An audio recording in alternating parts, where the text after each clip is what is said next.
Welcome to the debate. Imagine living a completely full life. You survive a catastrophic goblin rebellion at 15, you marry, you raise a beautiful family, and you pass away peacefully in your sleep at the age of 50. Sounds pretty ideal, honestly. Right. And then you actively choose to return to the damp, dark corridors of your childhood school as a ghost. Not to haunt your enemies or because you were the victim of a sudden murder, but, well, to wait. To wait for a great-great-granddaughter you've never even met. Exactly. And if you're listening to this, you're probably wondering, why on earth would someone do that? I mean, in almost every historical account we have of the wizarding world, becoming a ghost is an anomaly. Yeah, we usually assume a haunting is a tragedy. Right. It's a failure to move on, a state of spiritual paralysis. But when we examine the archival records of the Collins family, that entire paradigm shifts. Today, we are looking at a deliberate, calculated choice to refuse the afterlife. Alongside generations of incredibly complex emotional inheritances. Exactly. We're tracking 3 generations of witches. Erin Rose Collins, her descendant Katherine Rose Collins, and Katherine's daughter Agatha Erin Collins. And the core tension we were exploring today is, well, is this family legacy driven by a noble, transcendent commitment to duty and the protection of others, or are they fundamentally driven by an inability to relinquish the past? It is a fascinating division. It really is, and I think it requires us to really look past the surface-level heroism that these family archives present. We need to look at the psychological mechanics behind these massive life choices. I completely agree. And to lay my cards on the table, I firmly believe this legacy is a profound testament to self-sacrificing duty. We see these women actively working to break negative cycles for the greater good. Okay, but how so? Well, Erin Rose sacrificed her very afterlife to remain as a ghostly secret keeper at Hogwarts. Guarding a volatile reservoir of ancient magic. Right. And centuries later, Katherine dedicated her life as a healer at St. Mungo's, breaking the cycle of her own mother's cold, rigid upbringing to become a deeply loving, angering presence for her daughter Agatha. These are women defined by their protective obligations to the world and to their family. See, I come at it from a completely different way. When you actually parse their personal letters and trace the behavioral patterns, their legacy is defined by an inability to let go. They are trapped in emotional stasis. You really think they're trapped? I do. I mean, Erin didn't stay merely to protect the world. She stayed specifically to guide a soul with the exact same rare ability she possessed, which points to an ego-driven attachment to her own unique legacy. I think that's a bit of a stretch, but go on. And Katherine is emotionally paralyzed. She's consumed by guilt over failing to heal her husband, Anthony. She remains in the exact same cottage in Godric's Hollow, projecting her unresolved grief onto her teenage daughter. They are tethered to what they have lost, rather than building what could be. Let's actually start at the culmination of this legacy, because I think if you look at 18-year-old Agatha Collins, you see the ultimate synthesis of this family's historical weight. Right, the youngest generation. Yeah. We have a young woman who is on the precipice of inheriting not just a massive, world-altering magical power, but also the direct ghostly guidance of her ancestor. To me, the fact that Agatha has the emotional bandwidth to handle this inheritance is a direct result of the protective cocoon her mother Katherine built for her. Wait, but if you look at Agatha's actual day-to-day reality, she is the perfect example of why this family's coping mechanisms are deeply flawed. How so? She's doing well in school. She is 18, yes, but her school records paint a very specific picture of a young woman buckling under an inherited emotional weight. She's a dreamy, shy Hufflepuff who completely withdraws when she feels unwanted. She struggles to make friends. Well, many teenagers struggle socially. But this is a girl who lost her father just days before she turned 10, and she has spent her entire adolescence watching her mother silently drowning in exhaustion. Agatha's isolation isn't just a quirk of her personality. It is the direct collateral damage of Katherine's inability to move forward. That's a huge assumption to make about her character. Katherine's unresolved grief has taught Agatha that love is inherently tied to devastating, isolating loss. I'm not convinced by that line of reasoning at all, because you are completely ignoring Agatha's remarkable emotional resilience. And Well, you're treating her as if she has no agency. I'm just looking at the behavioral patterns. But you're looking at a sensitive teenager and diagnosing her as broken. Let's look at Agatha's own words. We have a letter from Agatha to Katherine. The birthday letter, right? Yes. Does it read like the words of a girl crushed by collateral damage? She writes, quote, "You're my rock, Mom. You're a brilliant witch and the best mummy in the whole world." Well, Wait, let me finish the quote. She says, "Thank you for being my mom, for looking after me and keeping me safe. I want to be just like you when I grow up." I hear you. But to me, that sounds exactly like a child seeking to reassure a profoundly fragile parent. Or it's a young woman genuinely recognizing the monumental effort her mother has put into shielding her. Katherine herself endured a cold, loveless childhood under a rigid, pureblood mother. Agatha is actively acknowledging that Katherine broke that cycle. I'm not denying she broke the pure blood cycle, but Yes, Agatha is shy, but being a sensitive Hufflepuff who occasionally struggles with loneliness does not mean she is a walking trauma response. It means she is human. And more importantly, look at how Agatha handles the memory of her father. okay, let's look at it. She tells her mother, quote, "Dad will always be with us, tucked away in our hearts." She has integrated the loss. She isn't haunted by Anthony. She is anchored by the love he left behind. I think you are taking a very charitable reading of a single letter, while completely ignoring the behavioral mechanism at play here. She isolates herself when she thinks people don't want her around. She struggles to express herself in the wider world. She's just introverted. She may write beautifully to her mother, but in the social ecosystem of Hogwarts, she is retreating. And where did she learn that withdrawal? From Katherine. I wouldn't call Katherine's life a withdrawal. I view Agatha's exhibiting the exact same withdrawal that Katherine exhibits by staying in Godric's Hollow. Katherine withdrew from the social world into her work and her daughter, and Agatha withdraws into her own mind. I view Katherine's choices as a narrative of incredible resilience, not withdrawal. Then let's examine Katherine's life a bit closer, because I think understanding the mother is the key to understanding the daughter's isolation. Katherine is 40 years old in these archives. Right. Her husband, Anthony, was a curse-breaker who died at 30. He has been gone for a decade. Yet, Katherine refuses to leave Godric's Hollow. It's a historic village, and it's her home. Yes, it's a historic village. But look at the geography of where she chooses to live. She is practically in the shadow of a war memorial, surrounded by a graveyard holding ancient wizarding lineages. Katherine isn't just raising a daughter, she is curating a museum exhibit of her own grief, and Agatha is trapped behind the glass. That is a very dramatic way to frame someone choosing to stay in their family home. I mean, it is the house where her life with Anthony began. It brings her comfort. Comfort or a refusal to move on? Comfort. And you have to look at what Katherine came from to understand why that home matters. She was born to Eleanor and Edward Taylor, which means wealthy, pure-blood London society. Right. A very strict upbringing. Incredibly rigid. When Katherine was 7 and showed her first sign of magic by levitating a book, her mother's reaction was disappointment that it wasn't a more impressive display.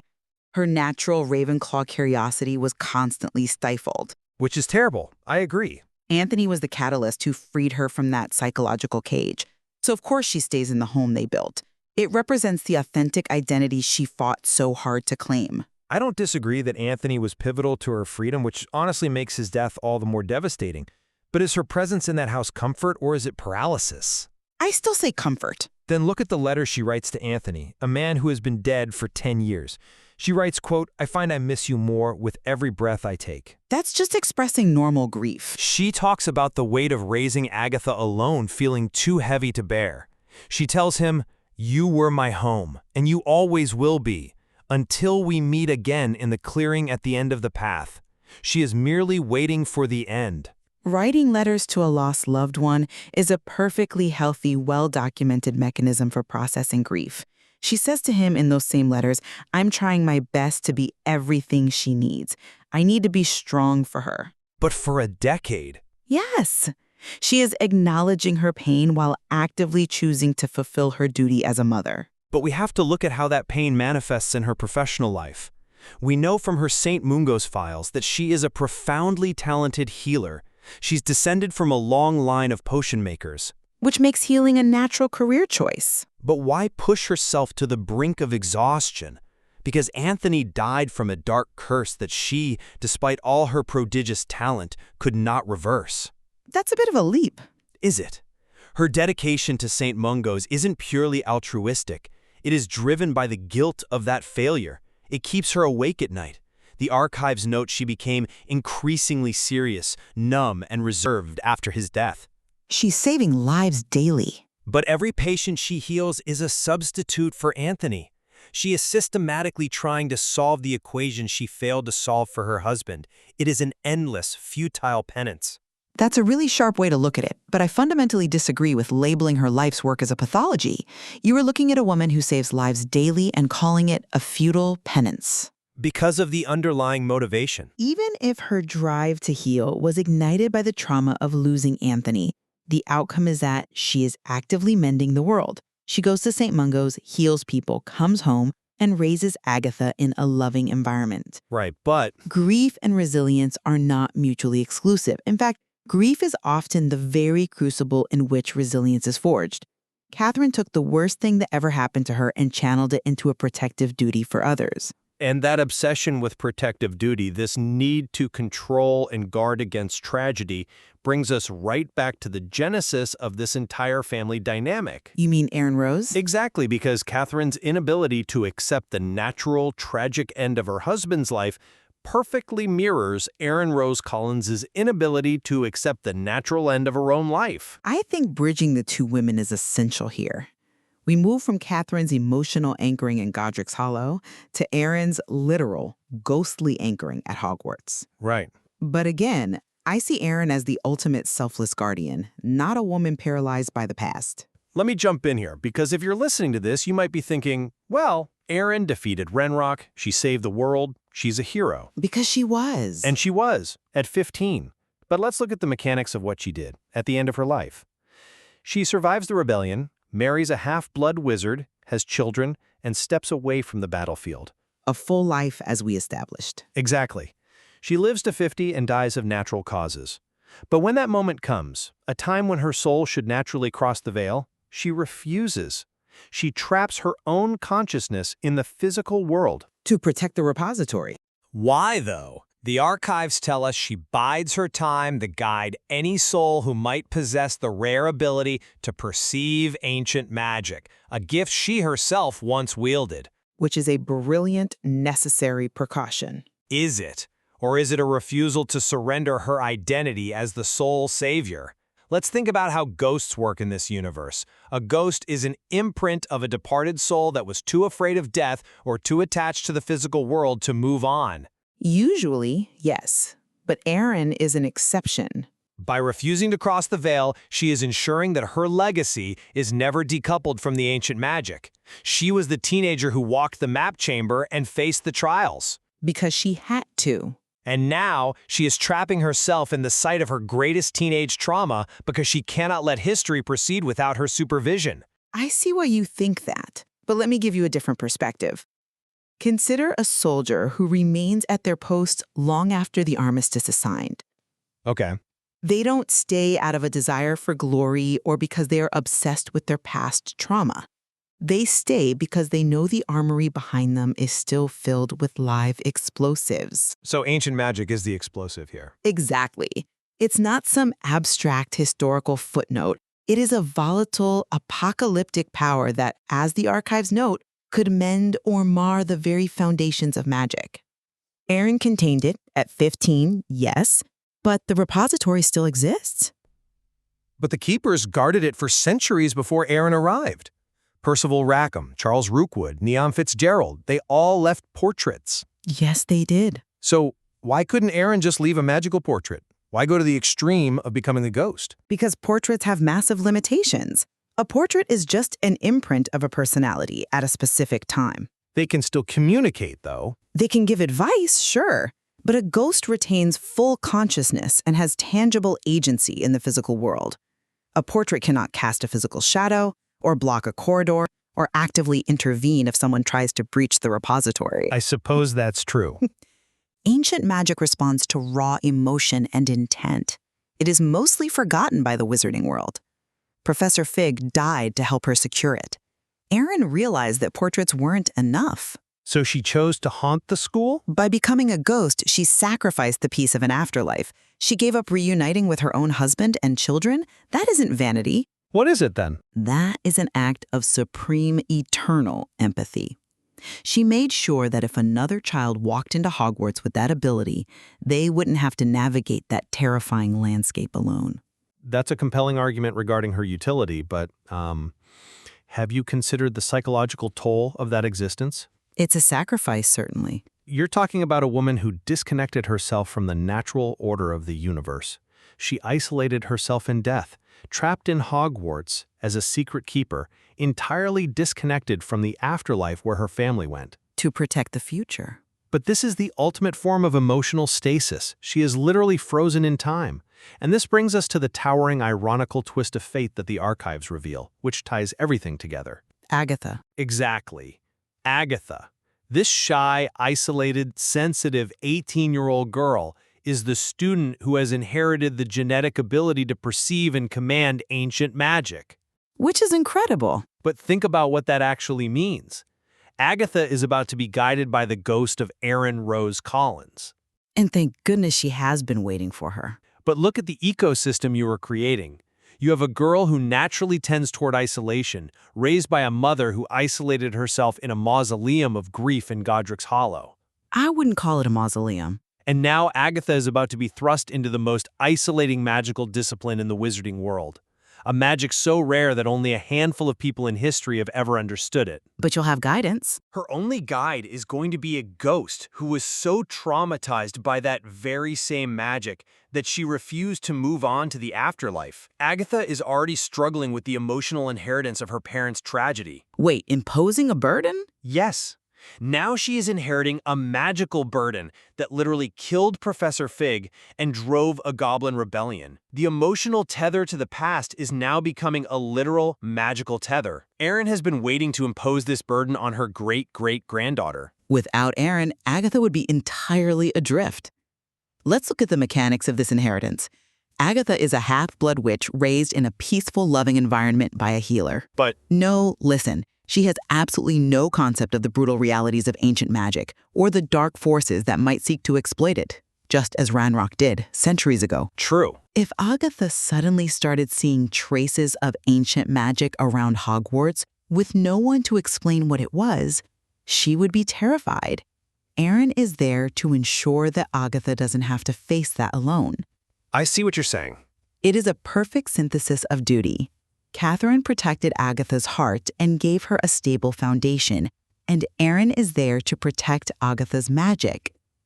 I hear your optimism, I really do, and, I want to believe that it functions as a protective cocoon. Because it does. But I look at the behavioral patterns of the Collins women, and I just see a chain of profound isolation masquerading as heroism. Erin isolates herself in death, walled off in Hogwarts. She's guarding a secret. Katherine isolates herself in life, walled off by her grief and her grueling penance at St. Mungo's. And now Agatha is stepping into a legacy of solitary confinement. That's a bit harsh. The capacity to wield such immense magic seems to require a certain depth of emotional scarring, or at least a profound sensitivity to loss. The magic itself feeds on their inability to move forward. I think that is an incredibly cynical reading of a family that has continuously chosen love and protection over bitterness.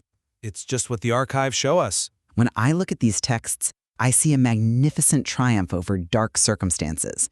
Erin Rose assumed an eternal, lonely duty to prevent the misuse of a magic that could destroy their world. At the cost of her own peace. Yes.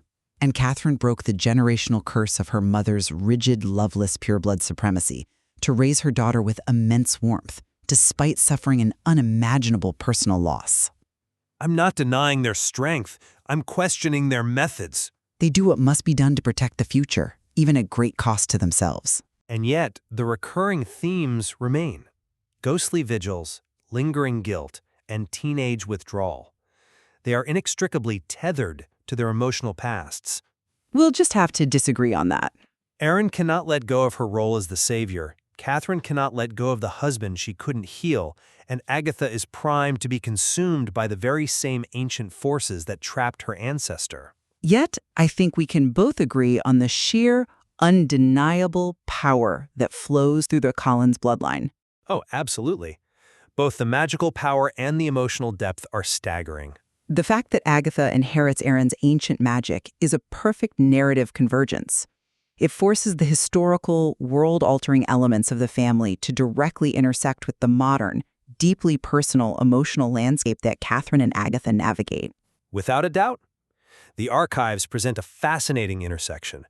It makes you wonder about the causality of it all. What do you mean? Well, does the magic seek out those who are already emotionally burdened, or does possessing the magic inevitably create the burden? That is a great question. The same bloodline that produces the raw, primal power to manipulate the foundations of magic also produces these deeply intricate, almost fragile emotional ecosystems. That is a brilliant point, and I think it perfectly highlights the value of examining these historical archives through multiple lenses. Absolutely. When we look at the Collins women, we see how public heroism and private grief are so often intertwined. You cannot separate the healer from the grieving widow, just as you cannot separate the heroic teenager from the eternal ghost. No, you really can't.